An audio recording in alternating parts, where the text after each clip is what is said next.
नमस्कार, स्वागत है आपका हमारे चैनल पर। मैं हूं आपके साथ शेरिन। राहुल गांधी की सदस्यता जाने के बाद आज कांग्रेस को लगा है एक और बड़ा झटका। आपके लिए बता दें कि जहां एक तरफ 8 सालों के लिए राहुल गांधी नहीं लड़ सकते हैं चुनाव, तो वहीं दूसरी तरफ दिल्ली में बन रहा कांग्रेस का नया हेडक्वार्टर, जिस पर चला है पीडब्ल्यूडी का बुलडोजर। जहां एक तरफ सदस्यता तो वहीं दूसरी तरफ नए कार्यालय पर बुलडोजर। अब ऐसा लग रहा है कि कांग्रेस के लिए आने वाली राहें जो हैं वो ज्यादा आसान नहीं दिखाई दे रही हैं। आखिरकार क्यों चलाया गया है ये पीडब्ल्यूडी के द्वारा कांग्रेस के नए कार्यालय पर बुलडोजर? दरअसल ये जो सीढ़ियां इस पूरे कार्यालय में बनाई जा रही थी, जो कि नियम अनुसार और जितनी जगह इस कार्यालय को बनाने के लिए दी गई थी और उससे आगे ही निकलकर ये सीढ़ियां जो हैं वो बनाई जा रही थी और जिन पर अब पीडब्ल्यूडी के द्वारा बुलडोजर से कार्रवाई कर दी गई है, जिस पर अब पीडब्ल्यूडी के अधिकारियों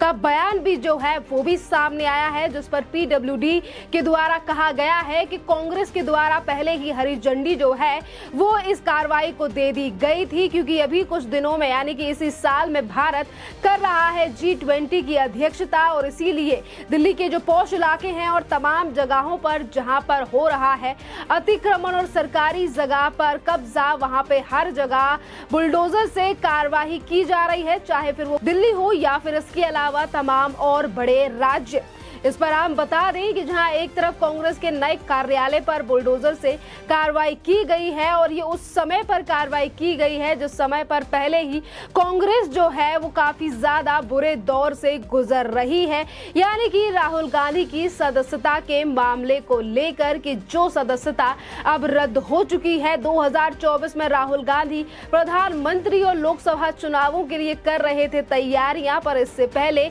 ये बड़ा झटका जो है जिससे कांग्रेस पूरी तरीके से निराश जो है वो दिखाई दे रही है। दरअसल आपके लिए बता दें कि पीडब्ल्यूडी की कार्यवाही इसीलिए भी अहम मानी जा रही है क्योंकि दीनदयाल उपाध्याय मार्ग पर ही इन तीनों पार्टियों के ऑफिस है, चाहे फिर वो भारतीय जनता पार्टी की बात करें या फिर आम आदमी पार्टी या फिर कांग्रेस। और इससे पहले भी पीडब्ल्यूडी के द्वारा आम आदमी पार्टी के दफ्तर के बाहर जो 2 बने हुए थे अवैध कमरे, उनके ऊपर भी इसी पीडब्ल्यूडी के द्वारा कार्रवाई की गई थी और उन्हें बुलडोजर से ध्वस्त किया गया था। और पीडब्ल्यूडी किसी और के नहीं बल्कि दिल्ली सरकार के ही अंडर आती है, जहां एक तरफ अरविंद केजरीवाल जो हैं वो लगातार राहुल गांधी को समर्थन करते हुए नजर आ रहे हैं। आज उनकी ही पीडब्ल्यूडी के द्वारा ये कांग्रेस के नए कार्यालय की सीढ़ियों पर कार्रवाई की गई है। इसी के साथ हम आपको बता दें कि जहां एक तरफ राहुल गांधी की सदस्यता को लेकर कांग्रेस के समर्थक, कांग्रेस के नेता और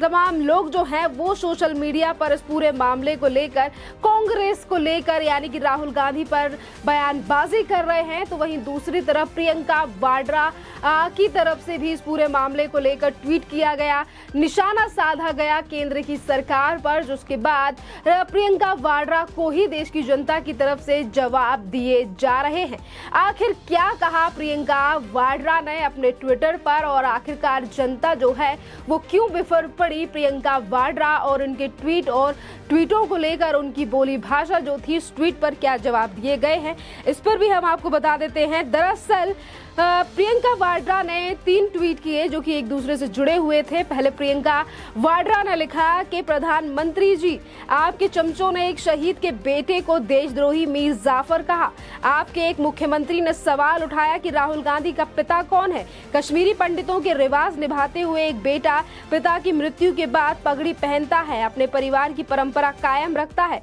भरी संसद में पूरे परिवार और कश्मीरी पंडित समाज का अपमान करते हुए पूछा कि वह नेहरू नाम क्यों नहीं रखते, लेकिन आपको किसी जज ने 2 साल की सजा नहीं दी। आपको संसद से डिस्क्वालीफाई क्यों नहीं किया गया। राहुल जी ने एक सच्चे देशभक्त की तरह अडानी की लूट पर सवाल उठाए हैं। नीरव मोदी, मेहुल चौकसी पे सवाल उठाया। क्या आपका मित्र गौतम अडानी देश की संसद और भारत की महान जनता से बड़ा हो गया कि उसकी लूट पर सवाल उठा तो आप बौखला गए। आप मेरे परिवार को परिवारवादी कहते हैं, जान मान लीजिए इस परिवार ने भारत के लोकतंत्र को अपने खून से सींचा है। जहां एक तरफ अपने पिता राजीव गांधी को शहीद बताया है प्रियंका वाड्रा ने, तो वहीं दूसरी तरफ राहुल गांधी को एक शहीद का बेटा, तो वहीं दूसरी तरफ कहा है कि देश की आजादी को कांग्रेस और गांधी परिवार ने काफी ज्यादा सींचा है। जहां एक तरफ राहुल गांधी की सदस्यता को लेकर पहले ही लगातार कांग्रेस पर सवाल उठाए जा रहे हैं, पर अब इस प्रियंका वाड्रा के ट्वीट ने आग में घी डालने का काम कर दिया है, क्योंकि अब लगातार जो लोगों की प्रतिक्रियाएं हैं वो इस पूरे मामले को लेकर सामने आ रही है। आपके लिए बता दें कि अजीत भारती ने भी जवाब दिया है प्रियंका वाड्रा को, और उन्होंने अपने ट्विटर पे लिखा है, देशद्रोही तो मीर जाफर का बाप भी नहीं था और राजीव गांधी कैसे शहीद हो गए, कौन सा युद्ध लड़े थे, घोटाले इतने किए कि उन्होंने कितने बम धमाके में मारे गए तो शहीद कहा जाए। ये क्या बात हुई कि गांव के मुखिया डकैती डालने गए, वापसी में जीप का एक्सीडेंट हो गया तो गांव वालों को कहा जा रहा है कि इनकी मूर्ति बनवा दो। इस तरीके से जो है वो अजीत भारती ने रीट्वीट करके प्रियंका वाड्रा के इस ट्वीट का जवाब दिया है, जिस पर उन्होंने अपने पिता को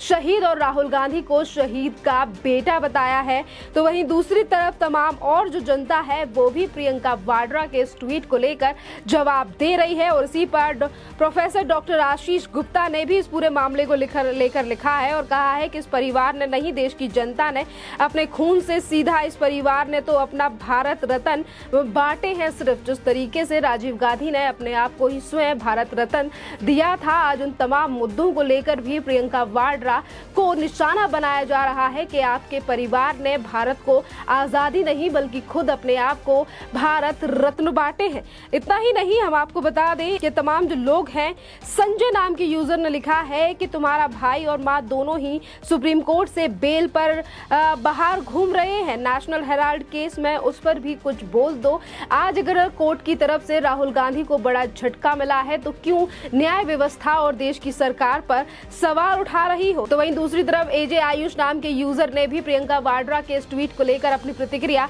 जाहिर की है, और उन्होंने कहा है कि जब महान क्रांतिकारी देश के लिए लड़ रहे थे तब आपके पिता शिमला में हॉलिडे मना रहे थे, और ये लेख जो है वो भी आपकी प्रिय न्यूज बीबीसी ने ही छापा था। आपके परिवार ने सिर्फ सत्ता सुख भोगा है, जिन्होंने संघर्ष किया वो इतिहास में दबे पड़े हैं। आज कांग्रेस की तमाम उन कुरीतियों को लेकर सवाल जनता की तरफ से उठाए जा रहे हैं। इतिहास के पन्ने और स्कूलों में पढ़ाई जाने वाली इतिहास की किताबों में किस तरीके से गांधी और नेहरू के बारे में ही पढ़ाया गया, पर नहीं पढ़ाया गया उन स्वतंत्रता सेनानियों के बारे में जिन्होंने इस भारत को आजादी दिलाने के लिए अपनी जान निछावर कर दी, और ना ही तो आगे देखा ना पीछे, और सिर्फ ब्रिटिशर से लड़ने के लिए पहुंच गए। आज उन तमाम ऐसे शासकों के नाम इतिहास में दबे पड़े हैं जिन पर अगर आज धूल जमाने का काम किसी ने किया है तो वो सिर्फ और सिर्फ कांग्रेस की तरफ से किया है, क्योंकि तमाम जो एनसीईआरटी की और जो स्कूलों में पढ़ाई जाने वाली इतिहास की किताब थी उसमें सिर्फ गांधी नेहरू